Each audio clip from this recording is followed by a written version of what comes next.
Hello and welcome to Math World. Today we're going to talk about angles and some of the different tricks we can use to figure out the measurements of the angles. Now everything we're going to do today, it only works if we have two parallel lines like line A and B. They're both perfectly parallel in the same direction, equally apart from each other, and they are intersected by a third line, line C, as it cuts across. When we do this, we end up with 8 angles. 1, 2, 3, 4, 5, 6, 7, 8. And let's see how these angles relate to each other. The first relationship is called vertical angles. Vertical angles are angles that are kind of across from each other, like 1 and 4, or 2 and 3, or 6 and 7, or 5 and 8. They are across from each other, and these vertical angles are congruent, meaning they are equal. Whatever the value of angle 1 is, say it was 30 degrees, well then we know the angle of 4 is also 30 degrees. Next we have corresponding angles. Corresponding angles are angles that are kind of in the same general location as each other, like 2 and 6. They're kind of the same. 3 and 7 would be corresponding. We could say 1 and 5 are corresponding, and 4 and 8 would be corresponding.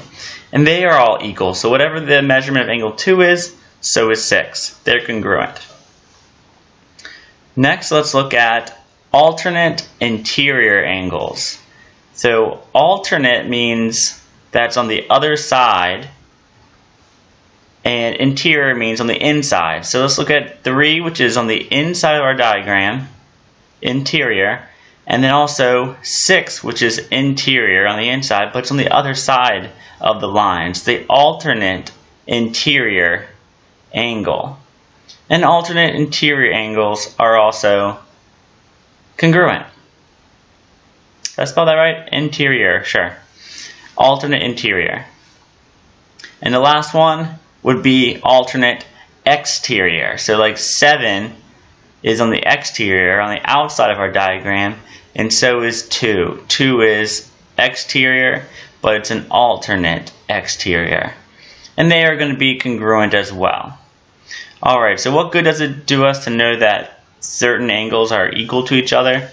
Well, if we know the measurement of just one angle, this whole diagram, I can get all the rest of the measurements of all the other angles because of one special rule called supplementary angles.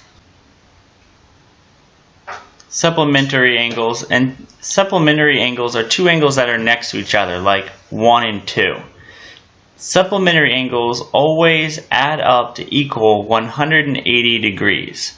And that's because if you look at the line A creates an entire arc like a protractor would of 180 degrees. And so the two angles, angle 1 and angle 2, must add up together to make 180. So if angle 1 is 30 degrees, angle 2 must kind of do the rest of the work to get to 180. So 30 plus what equals 180? And we can figure out that is 150 degrees for angle 2. 30 plus 150 is 180. Now once I have that, I can use all the rest of my tricks to keep on going and get all the rest of the angles.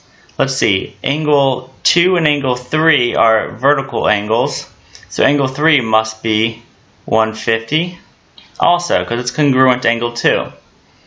I can use alternate exterior angles to figure out that angle 2 and angle 7 are both the same, 150 degrees. Angle 3 is an alternate interior angle to angle 6, so angle 6 must also be 150 degrees. And down here for angle 7 and angle 8 are supplementary. They're right next to each other. Together they must equal 180. So 50 plus what equals 180? 30 degrees. And I can kind of work my way back now. 8 is vertical to angle 5. So 5 must also be 30 degrees. Angle 5 is an alternate interior to angle 4, so angle 4 is 30 degrees. And lastly, angle 4 is vertical to angle 1. Back to the beginning, angle 1 is also 30 degrees. So you see, if I know one angle, I can figure out all of them. And we're going to be doing some different things with the angles, but this is the basic tricks of how to figure out the angles. The last one I want to show you is called complementary. Complementary angles are kind of like supplementary, but instead, complementary angles always equal 90 degrees. They always equal 90 degrees, and that's because they are used when you have a right angle. So if I were to take a right angle, which we know a right angle must be 90 degrees, and then I had a third line that kind of split it up. Let's put a new line here. Say I have a third line that splits this 90 degrees. Well, the two angles that make up that right angle must equal 90 together. So if angle 1 is, let's say, 50 degrees, what's angle 2 going to be? Well, 50 plus what equals 90? 50 plus 40 equals 90, so angle 2 must be 40. So if if a right angle is split up into two angles, I can use complementary angles to figure out those. Well, that's it, and I'll see you in class. Now for a word from our sponsor, Papercut Games. This week's game, Love Letter Batman theme. So Love Letter is an old game, but they've changed it by throwing on a kind of Batman skin to it, and it works perfectly.